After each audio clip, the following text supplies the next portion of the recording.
Salatullah salamullah ala Taha Rasulillah. Salatullah salamullah ala Yasin Habibillah. Tawassalna bismillah wa bil hadi Rasulillah wa kulli mujahidin lillah bi lil badri ya Allah. Sallu ala Nabi Muhammad. Bismillahirrahmanirrahim. Alhamdulillah, assalatu wassalamu ala Rasulillah, wala haula wala quwata illa billah. Alhamdulillah, Bapak Ibu dirahmati Allah dan pemirsa Cahaya Hati Indonesia dimanapun berada, telah banyak ilmu yang disampaikan oleh guru kita Ustadz Tamami, dan sekarang ayat selanjutnya masih membahas tentang ciri-ciri orang yang beriman. Apa tujuannya? Supaya iman kita semakin dekat dengan Allah. Ibu, imannya sudah merasa dekat belum dengan Allah? Iman yang dekat dengan Allah itu cirinya sebelum azan dia sudah siap-siap sholat. Itu ciri iman sudah dekat. Ada yang imannya tengah-tengah, tunggu azan baru siap-siap sholat. Saya punya kawan itu setiap saat sebelum sholat sudah di masjid. Oh, itu hebat. Ternyata dia marbot. Ya. Memang James Bond jaga masjid sama kebon. Tapi ada yang imannya jauh. Ini biasanya ketika adzan dia komentar dulu. Baru zuhur udah asar aja. Itu tanda iman jauh tuh. Sudah dengar adzan dia masih komentar lagi. Baru adzan belum qomat. Sudah qomat belum takbir katanya. Sudah takbir, oh imamnya baca Yasin lama ini. Akhirnya ujung-ujungnya sholatnya masbuk. Salam terakhir baru datang ke masjid. Naudzubillah. Kita mau iman kita semakin baik. Maka ciri selanjutnya kata Allah di dalam ayat ini, wa jazaa'u sayyi'atin sayyi'atum mithluha. Orang beriman itu mungkin enggak dia mendapatkan perlakuan tidak baik dari orang lain? Mungkin. Ya, ada orang yang berbuat zalim kepada kita. Makanya bagaimana etikanya? Boleh enggak kita membalas? Boleh. Ibu boleh membalas kezaliman orang terhadap diri kita, tapi dengan catatan membalasnya dengan balasan yang setimpal. Tidak boleh melampaui batas. Kalau seandainya ibu dipotong kelingkingnya, maka membalas keburukan kejahatan itu dengan cara potong lagi kelingkingnya. Gak usah potong THR-nya juga. Kalau ibu disakiti 1 kali, membalasnya 1 kali. 1:1 itu boleh. Bahkan menariknya ayat ini Allah menggunakan kata-kata sayyi'atun. Sayyi'ah itu keburukan. Yang melakukan kezaliman disebutnya sayyi'ah, dia melakukan keburukan.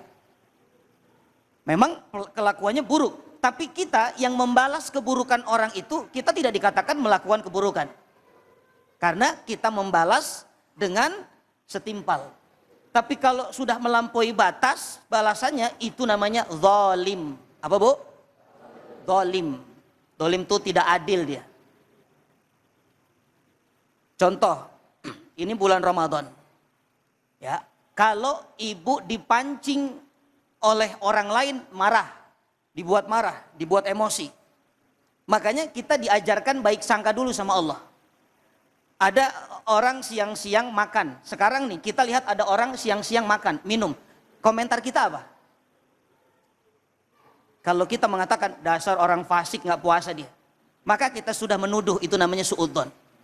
Allah ngajarin kita, kedepankan baik sangka dulu, katakan, oh mungkin lagi safar, kan enak tuh. Mungkin lagi safar. Tapi Ustadz makannya itu kok nambah terus, oh mungkin lagi lafar. Itu naik level tuh, dari safar, lafar. Tapi kok makin parah Ustadz. Ini tidak hanya makan di depan saya, bahkan saya dipaksa untuk makan. Oh itu mungkin minta digamfar itu. Kalau terpancing kita, maka katakan, qul inni mru'un shaim. Kata Nabi, kalau ada orang yang ngajak ribut, kita lagi puasa, ngajak debat, ngajak berantem, ibu katakan, qul inni mru'un shaim. Aku lagi puasa, aku lagi puasa. Tapi cukup sampai di situ, jangan dilanjutkan. Ada orang yang bikin kita emosi, kita marah, naik darah. Lalu kita katakan, aku lagi puasa, aku lagi puasa. Nanti habis maghrib, awas kamu. Itu tidak boleh, itu namanya dendam. Makanya ketika membalas, boleh setimpal.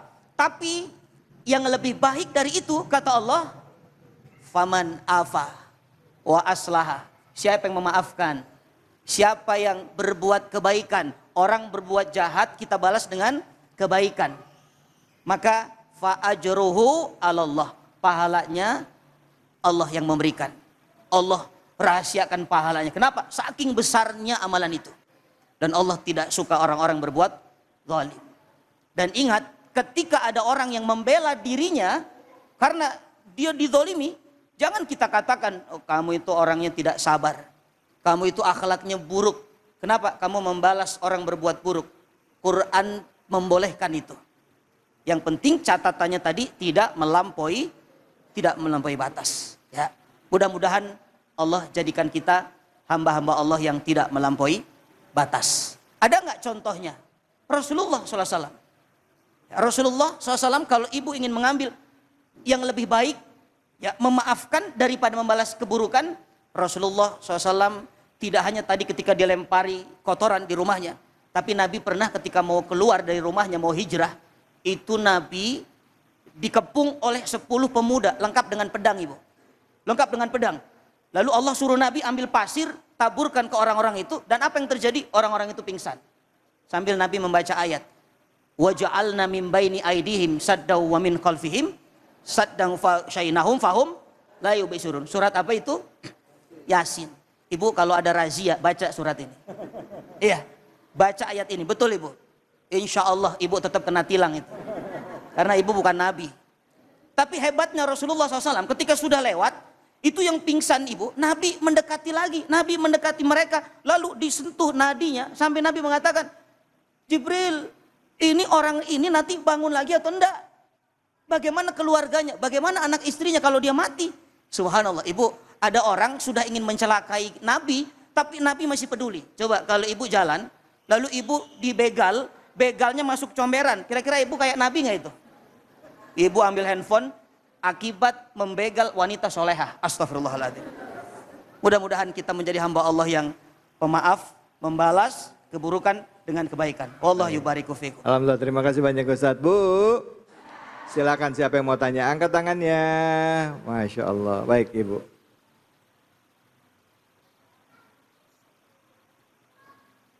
Assalamualaikum warahmatullahi wabarakatuh. Waalaikumsalam warahmatullahi wabarakatuh.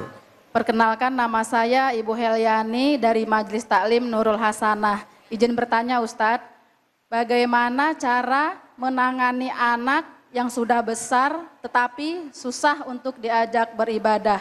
Mohon pencerahannya. Terima kasih. Wassalamualaikum warahmatullahi wabarakatuh. Waalaikumsalam warahmatullahi wabarakatuh. Silakan Ustaz. Bismillah, jazakillah khair. Sejatinya mengajarkan anak beribadah itu jangan tunggu besar. Ya, Nabi sudah memberikan contoh. Ajari anakmu sholat itu usia 7 tahun. Puasa Ramadan pun sama, 7 tahun. Ya. Kalau tidak sholat 7 tahun, tidak mau diajari sholat, maka pukul kata Nabi. Tapi pukulannya bukan pukulan diskriminatif tapi edukatif.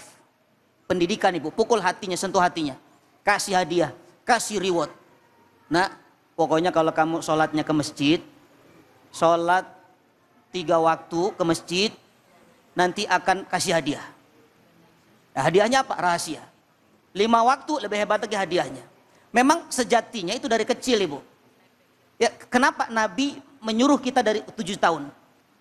Kalau sudah lewat dari itu sudah susah untuk disuruh. Betul enggak? Susah, kenapa? Karena mereka sudah terbentuk. Sudah terbentuk oleh lingkungan. Mungkin terbentuk juga oleh karakter. Dan mungkin dulu, mohon maaf, orang tuanya enggak kasih contoh. Orang tuanya nyuruh anaknya sholat, tapi orang tuanya asik nonton rajin. Ya, Asik nonton. Orang tua sekarang nggak nonton TV, nontonnya apa? Rajin. Rajin. Pokoknya siapapun dia ujung-ujungnya CEO. CEO, iya. Subhanallah. Anak nggak mau, kenapa? Anak itu butuh contoh. Anak nggak suka orang tua omdo. Makanya caranya sekarang kalau sudah besar seperti ini, Quran mengatakan khususnya dalam perintah sholat, wa'mur a'udzubillahi minasyaitonir rajim, wa'mur ahlaka bis-sholati wastabir 'alaiha. Suruh anak-anakmu untuk sholat, didiklah dia sholat dan bersabarlah dengan mendidiknya. Gak ada lagi kecuali sabar, Ibu. Ya, karena apa? Karena kita tidak ikut Rasul cara mendidiknya. Kalau seandainya dari kecil itu binatang peliharaan, kalau dari kecil itu akan lebih nurut daripada ketika sudah besar. Anak pun sama. Ya, makanya sekarang apakah sudah terlambat, Ustadz? Belum ada kata terlambat. Selama ibu masih Allah kasih umur, bapak masih Allah kasih umur, anak-anaknya masih dalam bimbingan orang tuanya, maka tetap punya keyakinan bahwa nanti mungkin nasihat kita hari ini tampak tidak dipedulikan dengan anak-anak kita. Tapi ketika kita sudah wafat, meninggal dunia, boleh jadi Allah tanamkan hidayah dalam hati anak kita. Makanya kuncinya tidak boleh putus asa dalam mengajak anak untuk ibadah. Ya, jangan putus asa. Kasih contoh terbaik. Kisahkan pemuda-pemuda di zaman Rasulullah SAW bagaimana semangat ibadahnya. Atau yang paling mentok, caranya gimana? Apa yang dia minta, kabulkan permintaannya. Kamu mau apa? Aku mau ini, syaratnya sholat, syaratnya ngaji, syaratnya, dan ibu bapaknya harus konsekuen. Ketika anaknya sudah mewujudkan apa yang menjadi akadnya perjanjian, maka harus ditunaikan. Jangan sampai anak sudah sholat tapi ternyata yang dijanjikan tidak disampaikan, maka anak akan semakin membangkang nanti. Ya. Itu kira-kira ya, wallahu yubariku fikum. Alhamdulillah, terima kasih banyak Ustadz. Bu, alhamdulillah. Jadi tetap orang tua harus kasih contoh ya.